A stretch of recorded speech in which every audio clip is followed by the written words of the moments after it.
السلام عليكم ورحمة الله تعالى وبركاته. الحمد لله نحمده ونستعينه ونستغفره ونعوذ بالله من شرور أنفسنا ومن سيئات أعمالنا. من يهده الله فلا مضل له ومن يضلل فلا هادي له. ونشهد أن لا إله إلا الله وحده لا شريك له ونشهد أن سيدنا ونبينا مولانا محمدا عبده ورسوله. أما بعد فسبحانك لا علم لنا إلا ما علمتنا إنك أنت العليم الحكيم. إن أريد إلا الإصلاح ما استطعت وما توفيقي إلا بالله عليه توكلت وإليه أنيب. قال الله تعالى في محكم التنزيل والفرقان الحميد: أعوذ بالله من الشيطان الرجيم والفجر والليال العشر. وقال نبينا رسول الله صلى الله عليه وسلم: صوم يوم عرفة أحتسب على الله أن يكفر سنة التي قبله وسنة التي بعدها أو كما قال عليه الصلاة والسلام. கண்ணியத்திற்குரிய இந்த மஸ்ஜிதினுடைய இமாம் அவர்களே, இந்த மஸ்ஜிதினுடைய நிர்வாக பெருமக்களே, ஜமாத்தார்களே, பெரியவர்களே, இளைஞர்களே, வெளியூர்களில் இருந்து ஜும்மாவுக்கு வருகை புரிந்திருக்கின்ற அல்லாஹ் சுப்ஹானஹு வ தஆலாவின் நல்லடியார்களே, ரப்புல் ஆலமீன் அல்லாஹ் தஆலா நாம் அறிந்தும் அறியாமலும் தெரிந்தும் தெரியாமலும் செய்த எல்லா பாவங்களையும் மன்னித்து அவனுக்கு பொருத்தமான நல்லடியார்கள் கூட்டத்தில் நம் அனைவர்களையும் சேர்த்தருள் புரிவானாக. நமக்கு நோயற்ற வாழ்வையும் குறைவற்ற செல்வத்தையும் குன்றா நலத்தையும் எல்லா வளத்தையும் பரக்கத்தையும் அல்லாஹ் தஆலா நம் அனைவர்களுக்கும் தருவானாக. அவன் வாழச் சொல்வதன் பிரகாரம் வாழுகின்ற நன்மக்களாக மேன்மக்களாக நம் அனைவர்களையும் ஆக்கி அருள் புரிவானாக. அவருடைய திரு ஆலயமாம் கஅபா ஷரீஃபையும் அண்ணலும் பெருமானார் முஹம்மது ரசூலுல்லாஹி ஸல்லல்லாஹு அலைஹி வஸல்லம் அவருடைய ரவுதா ஷரீஃபையும் பைத்துல் முகத்தஸையும் மீண்டும் மீண்டும் சென்று தரிசிக்கிற ஒப்பற்ற பாக்கியத்தை நம் அனைவர்களுக்கும் தருவானாக. நபிகள் நாயகம் ஸல்லல்லாஹு அலைஹி வஸல்லம் அவர்களை கனவிலும் நினைவிலும் கண்டுகளித்து உரையாடி ஆனந்த பரவசமடைகிற பாக்கியத்தை நம் அனைவர்களுக்கும் தருவானாக. இறுதி நேரத்தில் லா இலாஹ இல்லல்லாஹ் முஹம்மது ரசூலுல்லாஹ் என்ற திருக்கலிமாவை சொன்னவாறு நம்முடைய ரூஹுகளை கைப்பற்றி நாளை மறுமையிலேயும் ஜன்னத்துல் ஃபிர்தௌஸ் என்ற சொர்க்கத்தில் கேள்விக்கணக்கில்லாமல் நபிகள் நாயகம் ஸல்லல்லாஹு அலைஹி வஸல்லம் தலைமையிலே நம் அனைவர்களையும் அல்லாஹ் தஆலா மனைவி மக்களோடு ஒன்று திரட்டுவானாக. சங்கிக்குரியவர்களே, துல்காதா மாதத்தின் 27வது தினத்திலே நாம் எல்லாம் இருக்கிறோம். ஆஜிமார்கள் எல்லாம் இறையாலயமான கஅபாவை நோக்கி பல பகுதிகளில் இருந்து இறை ஆலயத்தை நோக்கி சென்று கொண்டிருக்கின்ற ஒரு காலம். ஹஜ் கமிட்டியின் மூலமாக ஹஜ்ஜுக்கு செல்லக்கூடியவர்கள் இந்த மாதம் மே மாதம் 5ஆம் தேதியில் இருந்து இன்ஷா அல்லாஹ் நாளை 16ஆம் தேதி வரை ஹஜ் கமிட்டியின் மூலமாக செல்லக்கூடியவர்கள் எல்லாம் நாளையோடு ஹஜ் கமிட்டியினுடைய விமானம் நிறைவு பெறுகிறது. ஆக பல பகுதிகளிலிருந்து கஅபாவை நோக்கி நபிகள் நாயகம் ஸல்லல்லாஹு அலைஹி வஸல்லம் ரவுதாவை நோக்கி ஹுஜ்ஜாஜிகள் பயணம் செய்கின்ற ஒரு காலத்தில் நாம் எல்லாம் இருக்கிறோம். ஒரு பெரும் கூட்டம் மக்காவிலேயும் மதீனாவிலேயும் ஹஜ் செய்வதற்காக வேண்டி முன்னேற்பாடாக போய் தங்கியிருக்கிறார்கள். எல்லா ஹுஜ்ஜாஜிகளுடைய ஹஜ்ஜிகளையும் அல்லாஹ் கபூல் செய்து மக்பூரான ஹஜ்ஜாக மக்பூரான ஹஜ்ஜாக அல்லாஹ் ஆக்குவானாக. அவருடைய ஜியாரத்து ஒப்புக்கொள்ளப்பட்ட ஜியாரத்தாக அல்லாஹ் சுப்ஹானஹு வ தஆலா ஆக்குவானாக. நம் அனைவர்களுக்கும் ஹஜ்ஜினுடைய பாக்கியத்தையும் நபி ஸல்லல்லாஹு அலைஹி ரவுதாவை மீண்டும் மீண்டும் போய் ஜியாரத்து செய்கிற பாக்கியத்தையும் அல்லாஹ் தஆலா நம் அனைவர்களுக்கும் தருவானாக. ஹஜ்ஜினுடைய காலம் நெருங்கிவிட்டது. துல்ஹஜ்ஜி பிறை பிறக்க இருக்கிறது. அன்பு சகோதரர்களே, ஹஜ் பயணம் ஒரு சாதாரணமான பயணம் அல்ல, அது ஒரு இன்ப பயணம். எத்தனையோ பயணத்தை நாம் எல்லாம் மேற்கொள்கிறோம். ஆனால் எந்த பயணத்துக்கும் இல்லாத சிறப்பு ஹஜ் பயணத்துக்கு இருக்கிறது. அன்பு சகோதரர்களே, அது ஒரு இன்ப பயணம். நாம் எல்லாம் பொருளாதாரங்களை தேடி London, America, Saudi Arabia, Dubai, Abu Dhabi, Singapore, Malaysia பல பகுதிகளுக்கு பொருளாதாரங்களை தேடி செல்கிறோம். பொருளாதாரங்களை திரட்டி கொண்டு நாடு திரும்புகிறோம். ஆனால் எந்த பயணத்துக்கும் ஜமாத்தார்கள்லாம் வந்து வழி அனுப்புறதில்லை. அவர் பயணத்திலிருந்து வரும்போது அவருக்கு வரவேற்புன்னு வச்சு அவரை வரவேற்கிறதும் இல்லை. ஆனால் அச்சு பயணத்தை மேற்கொள்கின்ற இச்சாட்சிகளுக்கு மாத்திரம் நாமெல்லாம் ஆட்சிகள் இன்று நம் ஊரிலிருந்து அச்சுக்கு செல்கிறார்கள். அவர்களை இந்த தேதியிலே நாம் வழி அனுப்புகிறோம். இந்த தேதியில் வருகிறார்கள், அவர்களை நாம் வரவேற்க வேண்டும். வரவேற்பு நிகழ்ச்சி மஸ்ஜிதிலே வைத்து நடைபெறும் என்று அறிவிப்பு செய்து ஜமாத்தார்கள் எல்லாம் துவா செய்து அவர்களை வழி அனுப்புகிறோம், துவா செய்ய சொல்கிறோம். அவர்கள் வந்ததற்கு பிறகும் மஸ்ஜிதிலே வைத்தவர்களை வரவேற்று பொன்னாடைகள் போர்த்தி அவர்களுக்கு நாம் துவா செய்ய சொல்கிறோம். நாமும் அவர்களுக்கு துவா செய்கிறோம். அது அச்சு பயணத்துக்கு மாத்திரம்தான் அந்த ஒரு சிறப்பு. அன்பு சகோதரர்களே, அல்லாஹ் மஹ்ஃபிரில் ஹாஜ் வலிமன் இஸ்தக்பர லஹுல் ஹாஜ். ஏன் யா அல்லாஹ் ஹாஜினுடைய பாவங்களை மன்னித்து விடு. ஹாஜி யார் யாருக்கெல்லாம் துவா செய்கிறாரோ, மன்னிப்பு கேட்கிறாரோ, அந்த அத்தனை பேருடைய பாவங்களை மன்னித்து விடு என்று நபிகள் நாயகம் ஸல்லல்லாஹு அலைஹி வஸல்லம் ஹாஜிமார்களுக்கு தான் துவா செய்திருக்கிறார்கள், ஹாஜ்ஜாக்களுக்கு தான் துவா செய்திருக்கிறார்கள். எல்லா ஹாஜிகளையும் மன்னித்து விடு, ஹாஜ்ஜாக்களையும் மன்னித்து விடு. அவர்கள் யார் யாருக்கெல்லாம் பிழை பொறுப்பை தேடுகிறார்களோ, பாவ மன்னிப்பு கோருகிறார்களோ, அவருடைய பாவங்களை மன்னித்து விடு யா அல்லாஹ் என்று நபிகள் நாயகம் ஸல்லல்லாஹு அலைஹி வஸல்லம் இச்சாஜிகளுக்கு, ஆஜிமார்களுக்கு துவா செய்ததனால் நாம் அவர்களை போய் சந்தித்து முசாபா செஞ்சு எங்களுக்கு நீங்க துவா செய்யுங்க, நாங்க அச்சிக்கு வரணும், நபி ஸல்லல்லாஹு அலைஹி ரவுலாவுக்கு வரணும், பெருமானார் ஸல்லல்லாஹு அலைஹி ஜியாரத் செய்யணும், எங்களுக்கு துவா செய்யுங்கள் என்று நாம் சொல்கிறோம். ஏனென்றால் பெருமானார் நபிகள் நாயகம் ஸல்லல்லாஹு அலைஹி துவாவை பெற்றவர்கள் ஆஜிமார்கள். ஒரு இன்ப பயணம் சகோதரர்களே. ஹசன் பஸ்ரி ரஹ்மத்துல்லாஹி அலைஹி ஹஜ் செய்வதற்காக வேண்டி அன்று புறப்பட்டு போறார். அந்த காலத்திலாம் கழுதை, கோவேறு கழுதை, ஒட்டகம், பணக்காரர்கள்லாம் குதிரையில போவாங்க. இதுதான் ஹஜ் பயணம். அதுக்கு அப்படிதான் அல்லாஹ் குர்ஆன் அப்படிதான் சொல்றான், அதி ஃபின்னாசி பில் ஹஜ், ஹஜ்ஜுக்கு மக்களுக்கு அழைப்பு கொடுங்கள், ஏத்துங்கள் ரிஜாலன், நடந்த நிலையிலேயும், வலா குல்லி லாமிரி, மெலிந்த ஒட்டகங்களிலேயும் ஹஜ்ஜுக்காக வேண்டி புறப்பட்டு வருவாங்க. அல்லாஹ் குர்ஆன்ல சொல்லி காமிக்கிறான். அப்ப அந்த காலத்துல அந்த வாகனங்கள் தான் இருந்துச்சு. ஒட்டகம், குதிரை, கோவேறு கழுதை, கழுதை, இதுதான் அந்த பயண வாகனம். ஹசன் பஸ்ரி ரஹ்மத்துல்லாஹி அலைஹி ஒட்டகத்திலே பயணம் செய்து பஸ்ராவில் இருந்து மக்காவை நோக்கி வருகிறார்கள். வருகின்ற போது அவர்களை கடந்து ஒருவர் வேகமா போகிறார். ரெண்டு காலும் இல்லை, நடக்க முடியல. சம்பளம் போட்டு சப்பானி அவர் முட்டிட்டு முட்டில கையை ஓட்டிக்கிட்டு அப்படி வேகமா போறார். ஹசன் பஸ்ரி ரஹ்மத்துல்லாஹி அலைஹி கடந்து போறார், ஸ்பீடா போறார், வேகமா போறார். அப்ப ஹசன் பஸ்ரி ரஹ்மத்துல்லாஹி அலைஹி கேக்குறாங்க, அஸ்ஸலாமு அலைக்கும், பெரிய பெரிய எங்க போறீங்க? வேகமா போறீங்க, நான் வாகனத்துல போறேன், என்ன கடந்து போறீங்க?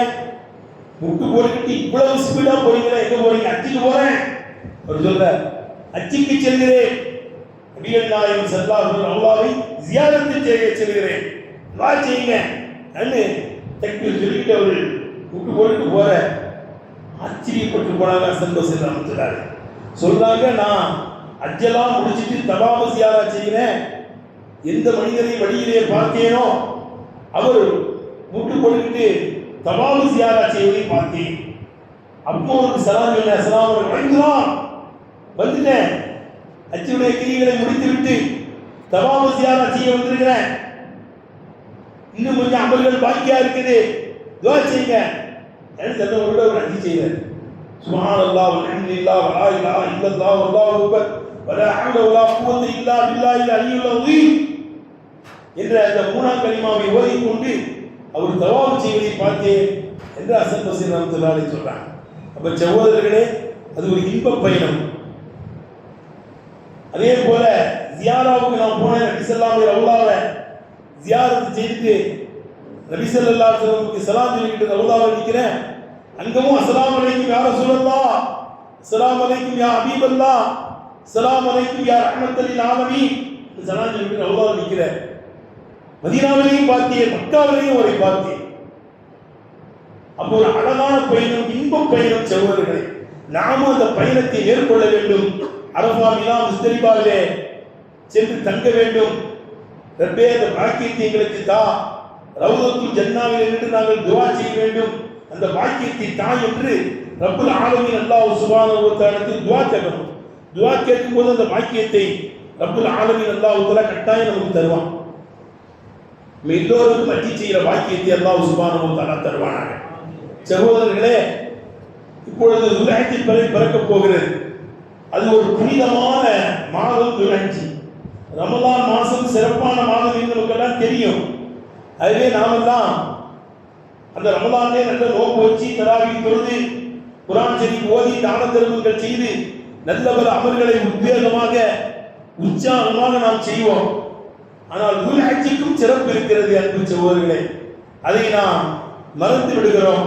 அதை அறியாமல் தெரியாமல் இருக்கிறோம். அதற்கு மகத்துவம் இருக்கிறது. துல்ஹஜ் மாதத்துடைய 10 நாட்கள் புனிதமான நாட்கள். அது உயர்ந்த நாட்கள். அந்த இரவும் பகலும் புண்ணியமானது என்பதை உணர்த்துவதற்காக ரப்புல் ஆலமீன் அல்லாஹ் தஆலா அல் குர்ஆன் ஷரீஃபிலே சூரத்துல் ஃபஜ்ர் என்று சொல்லப்படக்கூடிய அத்தியாயத்தில் சொல்லி காமிக்கிறான்.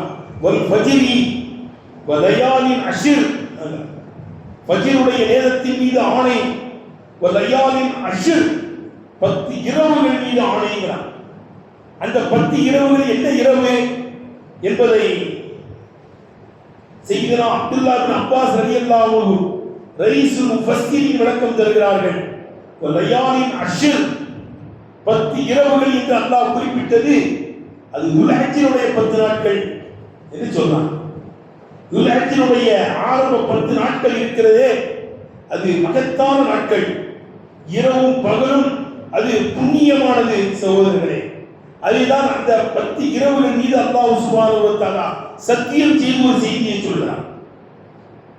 எந்த அளவுக்கு அந்த 10 நாட்களுக்கு சிறப்பு இருக்கிறது என்றால்,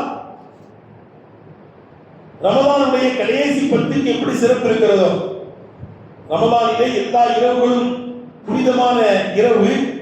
அதிலேயும் கடைசி 10 நாட்கள் அது லைலத்துல் கத்ர் இரவை தேடுகின்ற இரவு இல்லையா? அது அந்த கடைசி 10லே கியாமுல் லைல் போன்ற இபாதத்துகள் ஏற்பாடு செய்யப்பட்டு எல்லா மஸ்ஜிதுகளிலும் கியாமுல் லைல் இரவு வணக்கம் என்று 3 மணிக்கு தஹஜ்ஜுத் தொழுகை நடைபெறுவதை எல்லாம் பார்க்கிறோம். சஹர் சாப்பாடுகள் எல்லாம் ஏற்பாடு செய்து பெரும் திரளாக அந்த கடைசி 10 நாட்கள் நல்லவர்கள் மக்கள் செய்வார்கள். அந்த சிறப்பு ரமலானுடைய கடைசி 10 நாட்களுக்கு எவ்வளவு பெரிய சிறப்பு இருக்கிறதோ அவ்வளவு பெரிய சிறப்பு துல்ஹஜ்ஜினுடைய அந்த 10 நாட்களுக்கும் இருக்கிறது என்று படைத்தவர் குர்ஆன் ஷரீஃபில் சொல்லி காமிக்கிறார். பாருங்கள் சகோதரர்களே, எல்லா அமல்களும் அந்த 10 நாட்களில் தான் இருக்கிறது. இஸ்லாமிய கடமைகள் கலிமா, அது எப்பொழுதும் நம்ம சொல்லிதான் ஆக வேண்டும். அந்த கலிமா நமக்கு எப்பொழுதும் இருந்துகிட்டு இருக்கும். மற்ற 4 அமல், தொழுகை, நோன்பு, ஜக்காத், ஹஜ்ஜி எல்லாம் அதுல இருக்குது. பாருங்கள், ஹஜ்ஜி அந்த துல்ஹஜ்ஜில் தான் செய்ய முடியும். உம்ரா எப்பனாலும் போகலாம், எப்பனாலும் உம்ரா செய்யலாம். ரமலானிலும் உம்ரா செய்யலாம். ரமலானிலே உம்ரா செய்தால் என்னோடு ஹஜ்ஜி செய்த நன்மை என்று நபி ஸல்லல்லாஹு அலைஹி வஸல்லம் சொல்லி காமிக்கிறார்கள். ரமலானிலே உம்ராவுக்கு போகக்கூடிய ஒரு பாக்கியத்தை நமக்கு அல்லாஹ் தருவானாக. ரமலானிலே உம்ரா செய்தால் அது ஹஜ்ஜி செய்ததனுடைய நன்மை. ஆனால் ரமலான் நபி ஹஜ்ஜி செய்ய முடியுமா? செய்ய முடியாது. ஹஜ்ஜே என்னதான் வச்சிருக்கிறான் அல்லாஹ் தஆலா? துல்ஹஜ் மாதத்துல தான் வச்சிருக்கான். துல்ஹஜ் பிறை 8லே ஹஜ்ஜுடைய அமல்கள் ஸ்டார்ட் ஆகும். துல்ஹஜ் பிறை 8லே ஹுஜாஜிகள் எல்லாம் மினாவில் போய் தங்குவார்கள். துல்ஹஜ் பிறை 9லே அரஃபாவில் தங்குவார்கள் ஹாஜிமார்கள் எல்லாம். அல் ஹஜ்ஜு அல் ஃபரஃபா, ஹஜ்ஜினாலே அரஃபா பெருவழியிலே தங்குவதுதான். அரஃபாவில் ஒருத்தர் பிற 9ல தங்கலைன்னா ஹஜ்ஜே கூடாது. அப்ப 8 மினாவில் தங்குவார்கள் ஹாஜிகள். 9லே அரஃபா பெருவழியிலே தங்குவார்கள். 9வது மாலை 10வது இரவு முஸ்தலிஃபாவிலே போய் தங்குவார்கள். மக்ரிப் இஷாவெல்லாம் அங்க போய் தான் ஜம்மு செய்வாங்க. 11, 12, 13 மினாவிலே தங்கி ஷைத்தானுக்கு கல்லடிப்பார்கள். இடையிலே ஒரு நாள் போய் ஜியாரத்து, தவாஃப் ஜியாரத் செஞ்சு வருவாங்க. சரி செய்து விட்டு வருவார்கள். அப்ப துல் ஹஜ்ஜி மாதத்தில் தான் ரப்புல் ஆலமீன் அல்லாஹ் தஆலா ஹஜ்ஜை வைத்திருக்கிறான், நோன்பையும் வைத்திருக்கிறான். நிறைய ஞானவான்கள் பெரியார்கள் எல்லாம் துல் ஹஜ்ஜி பிறந்ததிலிருந்து 9 நாள் நோன்பு வைப்பாங்க. ஏன்னா அது புனிதமான நாட்கள், புனிதமான இரவுகள். வல்லையாலின் அஷ்ர், துல் ஹஜ்ஜினுடைய 10 நாட்களின் மீது ஆணை என்று அல்லாஹ் தஆலா சொல்கிறான். நியத்து வைங்க, முடிஞ்சா அந்த 9 நாள் நோன்பு வச்சு பாருங்க. நம்மளால தான் நோன்பு வைக்கிறோமே நம்ம, அது ஃபர்து. துல் ஹஜ்ஜி பிறை அந்த 9 நாளும் நோன்பு வைக்கிறது சிறப்பு. ஆனா ஹாஜிகள் 9 அன்னைக்கு நோன்பு வைக்க கூடாது. மக்காவில் இருக்கிற ஹாஜிகள் அவங்களுக்கு அச்சினுடைய அமல்கள் இருக்கிறது, அவங்களுக்கு அரபா நோன்பு இந்த நோம்புலாம் கிடையாது, அவங்க நோன்பு வைக்க கூடாது, அவங்களுக்கு தடை. ஆனா ஊர்ல இருக்கிற நமக்கு அந்த 9 நாள் நோன்பு வைக்கலாம். ஞானவான்கள் பெரியார்கள் எல்லாம் இறைநேச செல்வர்கள் எல்லாம் 9 நாள் நோன்பு வைப்பாங்க. கட்டாயம் அந்த 9 அன்னைக்கு எல்லாருமே நோன்பு வச்சிருவாங்க. அது நம்மகிட்ட பழக்கம் இருக்கு. இதுதானே அரபா 9 நாள் நோன்பு வைப்போம். சௌமு யௌமி அரபா அஹ்தஸிபு அலல்லாஹ் அன் யுகஃபிர ஸனத்த அல்லதி قبلஹு வ ஸனத்த அல்லதி பஅதஹு قال النبي صلى الله عليه وسلم. துல்ஹஜ்ஜினுடைய 9வது நாள் நோன்பு வைப்பது அது 2 வருடம் பாவங்கள் மன்னிக்கப்படுவதை நான் ஆதரவிக்கிறேன். கழிந்துவிட்ட ஒரு வருடம், வர இருக்கிற ஒரு வருடம், 2 வருட பாவத்தை அல்லாஹ் மன்னிப்பதை நான் ஆதரவு வைக்கிறேங்கிறாங்க நபி ஸல்லல்லாஹு அலைஹி வஸல்லம். 9க்கு கட்டாயம் வச்சிருங்க. துல்ஹஜ் பிறை 9 அன்னைக்கு நோன்பு வச்சிருங்க, கட்டாயம் வைக்கணும். நமக்கு முக்கியமான சுன்னத்து. வாய்ப்பு உள்ளவர்கள் அந்த துல்ஹஜ்ஜினுடைய 1லிருந்து வைங்க. வாய்ப்பு கிடைச்சுனா எத்தனை நாள் வைக்க முடியுமோ வைங்க. ஆனா 10க்கு வச்சிடக்கூடாது. துல்ஹஜ் பிறை 10, 11, 12 அந்த 13 தான் நோன்பு வைக்க கூடாது. 10, 11, 12 நோன்பு வைக்கிறது ஹராம், அல்லாஹ் விரும்பி தர நாள். துல்ஹஜ் பிறை 10க்கு குர்பானி நோன்பு வைக்க கூடாது. 11, 12 ஐயாமு தஷ்ரீக், 13 ஐயாமு தஷ்ரீக் அந்த நாட்கள் எல்லாம் என்ன செய்யக்கூடாது, நோன்பு வைக்கக்கூடாது. மார்க்கம் தடை செய்திருக்கிறது இல்லைங்களா? 9 வரை வைக்கலாம். 9 வரை வைப்பதற்கு நமக்கு அனுமதி இருக்கிறது. 10, 11, 12, 13 அந்த 4 நாள் நோன்பு வைக்கக்கூடாது. நோன்பு பெருநாளையும் நோன்பு வைக்கக்கூடாது. வருஷத்தில் 5 நாள் நோன்பு வைப்பது தடை. நோன்பு பெருநாளைக்கு நோன்பு வைக்கக்கூடாது, ஹஜ்ஜு பெருநாளைக்கு நோன்பு வைக்கக்கூடாது. அதே மாதிரி துல்ஹஜ் பிறை 11, 12, 13 ஐயாமு தஷ்ரீக், அது அல்லாஹ் விருந்து தருகின்ற நாள், குர்பானி கொடுக்கிற நாள். 12ஓடு நமக்கு குர்பானி கொடுப்பது முடிந்துவிடும். அதாவது 13 அன்னைக்கு இருக்குது ஐயாமு தஷ்ரீக், அன்னைக்கு நோன்பு வைக்கக்கூடாது. அது 9 நாள் நோன்பு வைக்கலாம். 10க்கு கட்டாயம் நான் நோன்பு வைக்க வேண்டும். முக்கியமான சுன்னத் அரபாவுடைய நாளிலே நோன்பு வைப்பது. அன்பு சகோதரர்களே, ஆக புனிதமான நாட்கள், இரவு பகல், அந்த இரவுகளிலே இருந்து நல்ல அல்லாஹ் துஆ செய்யும். லைலத்துல் கத்ருடைய இரவிலே நின்று வணங்கினால் எவ்வளவு நன்மையோ அவ்வளவு நன்மை துல்ஹஜ்ஜினுடைய இரவிலே நோன்பு வைப்பதற்கு என்று வருகிறது. ஆக நோன்பு இருக்கிறது, தர்மம் இருக்கிறது, ஜகாத். பாருங்க, எல்லாரும் நம்ம ஹஜ் பண்ண அன்னைக்கு குர்பானி கொடுக்கிறோம். 10, 11, 12 குர்பானி கொடுத்து அதை ஏழை எளியோர்களுக்கு விநியோகம் செய்கிறோம் இல்லைங்களா? துல்ஹஜ் பிறை 10 அன்னைக்கு மனிதர்கள் செய்கின்ற அமல்களிலேயே மிக சிறந்த அமல் குர்பானி கொடுப்பது என்று நபிகள் நாயகம் ஸல்லல்லாஹு அலைஹி வஸல்லம் சொன்னார். அது உயர்ந்த அமல். அன்பு சகோதரர்களே, அந்த 10வது அன்னைக்கு அமல் செய்வதற்கு மிகப்பெரிய சிறப்பு இருக்கிறது. நாங்கள் ஸல்லல்லாஹு அதிகமான நன்மைகளை ஈட்டி தரும். குர்பானி கொடுங்கள். அந்த 10 அன்னைக்கு அந்த குர்பானியோட அமலை நீங்கள் நிப்பாட்டி விடாதீர்கள். நாங்கள் ஸல்லல்லாஹு வசதி இருந்து யார் குர்பானி கொடுக்கலையோ மத்திய சாய்த்தல் பதவி வாட்டி பலா எத்தூர் பண்ண முசல்லானா இன்னொரு தொழுகை வேண்டிய தேவையில்லைங்கிறான். அது ஏன் குர்பானி கொடுக்க மாட்டாங்க? வசதி இருக்கு. வசதி இருந்து குர்பானி கொடுக்கவில்லை என்றால் அவர் ஒன்றும் பெருநாள் தொழுகைக்கு வர வேண்டியதில்லைங்கிற அளவுக்கு வேகப்பட்டு பேசுகிறார்கள் நபி ஸல்லல்லாஹு அலைஹி வஸல்லம். துல்ஹஜ் பிறை 10 செய்கின்ற அமல் மிக சிறப்பான அமல் சொன்ன உடனே சஹாபாக்கள்லாம் கேட்டாங்க, வல் ஜிஹாது ஃபீ சபீலில்லாஹ் யா ரசூலல்லாஹ், 10 அன்னைக்கு அமல் செய்வது நிறைய நன்மைன்னு சொல்றீங்களே, அல்லாஹ்வுடைய பாதையில் போய் ஜிஹாத் செய்வதை விட அது சிறந்த அமலா? ஆம், துல்ஹஜ் பிறை 10 நாள் செய்த அமல், அது குறிப்பா 10வது நாள் செய்த அமல், அல்லாஹ்வுடைய பாதையிலே ஜிஹாது செய்வதை விட சிறந்த அமல் என்று பூமா நபி ஸல்லல்லாஹு அலைஹி வஸல்லம் அந்த நாளை உயர்த்தி சொல்கிறார்கள். அன்பு சகோதரர்களே, அது என்ன இருக்கு பாருங்க, ஹஜ்ஜி, நோன்பு, ஜகாத்து, தொழுகை, அந்த இரவுகளை நின்று வணங்குறது பெரிய சிறப்பான அமல். இராஜினுடைய இரவுகளில் நின்று வணங்குவது லைலத்துல் கத்ருடைய இரவு நின்று வணங்குறாங்க. அப்ப கலிமா நம்ம இப்போது நம்மோடு இருந்து கொண்டிருக்கும். மற்ற 4 அமல்களும் தொழுகை, நோன்பு, ஜகாத், ஹஜ்ஜி என்ன துலத்தில் இருக்கு. அது உயர்ந்த இரவு பகல் சகோதரர்களே, அதை வீணாக்கி விடக்கூடாது. நல்லவர்கள் நாமெல்லாம் செய்ய வேண்டும். மேலும் இன்னைக்கு துல்காதா பெற 27, இன்னைக்கு வெள்ளிக்கிழமை, சனி 28, ஞாயிறு 29, திங்கள் அது 30ஆகவும் இருக்கலாம், அது துல்ஹஜ் மாதமாகவும் இருக்கலாம். அதுவே குர்பானி கொடுக்கக்கூடியவர்கள் நகை வெட்டுறது, முடி வெட்டுறது, தாடி ஒதுக்கிறது, அதையெல்லாம் ஞாயிற்றுக்கிழமையோடு முடிச்சிடும். திங்கக்கிழமை அன்னைக்கு தாடி ஒதுக்கக்கூடாது. சேவிங் எப்பொழுதுமே பண்ணக்கூடாது. தாடி எடுக்கிறது எப்பொழுதும் தடை செய்யப்பட்டிருக்கிறது. எல்லா மதுகளையும் தாடி வைக்கிறது வாஜிபு தான். தாடி வைக்கிறது சுன்னத்து கிடையாது. தாடி வைப்பது வாஜிபு. எல்லா மதுகளையும் வாஜிபு. வழஃபுல் இஹா, தாடியை விட்டு விடுங்கிறாங்க. தாடியை வெட்டக்கூடாது, இறக்கக்கூடாது, ஒதுக்கலாம். பெருசா இருந்தா சைஸ் பண்ணி கத்தரிச்சுக்கலாம். மீசைய கத்தரிக்க வேண்டும், மீசையை எடுத்து விட வேண்டும். ஆனால் தாடியை விட்டு விட வேண்டும். தாடி வைக்கணும்.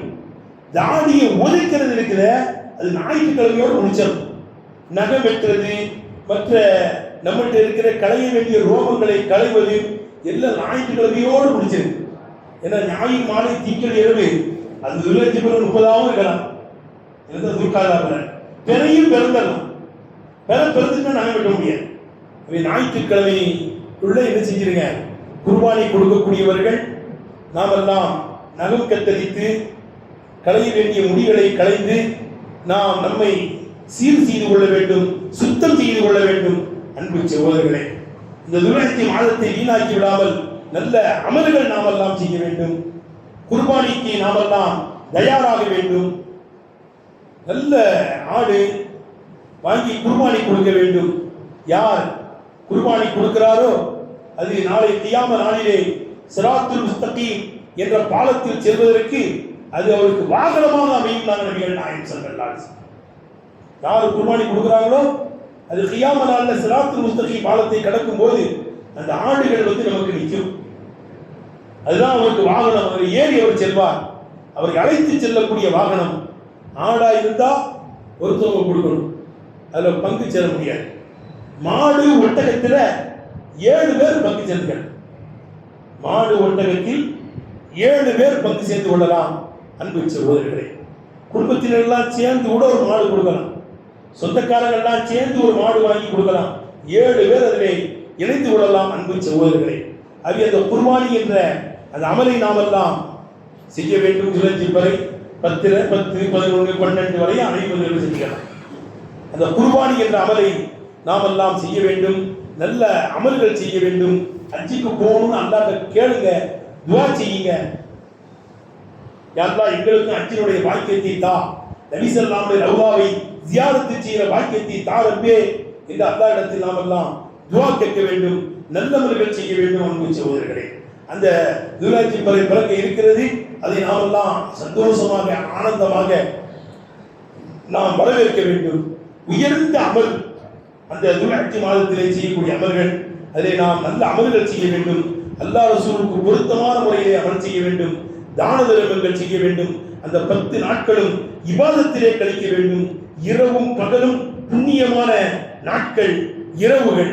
அது அந்த இரவுகளிலே நல்ல அமல் செய்து ரப்புல் ஆலமீன் அல்லாஹ் சுப்ஹானஹு வ தஆலாவுக்கு பொருத்தமான முறையிலே அமல் செய்ய வேண்டும். ரப்புல் ஆலமீன் அல்லாஹ் தஆலா நாம் அறிந்தும் அறியாமலும் தெரிந்தும் தெரியாமலும் செய்த பாவங்களை எல்லாம் மன்னித்து நல்லோர்கள் உள்ளத்தில் அல்லாஹ் நம்மை சேர்ப்பானாக. ஹஜ்ஜி செய்யக்கூடிய பாக்கியத்தை தருவானாக. நபி ஸல்லல்லாஹு அலைஹி ரவுலாவை ஜியாரத் செய்கிற பாக்கியத்தை தருவானாக. கண் குளிர நபிகள் நாயகம் ஸல்லல்லாஹு அலைஹி வஸல்லம் ஜியாரத்து செய்கிற பாக்கியத்தை நம் அனைவர்களுக்கும் அல்லாஹ் தஆலா தர வேண்டும் என்று துஆ செய்து என்னுடைய வார்த்தைகளை நிறைவு செய்து கொள்கிறேன். ஆஹிரு தாவானா அல்ஹம்துலில்லாஹி ரப்பில் ஆலமீன். அஸ்ஸலாமு அலைக்கும் வரஹ்மத்துல்லாஹி வபரகாத்துஹு.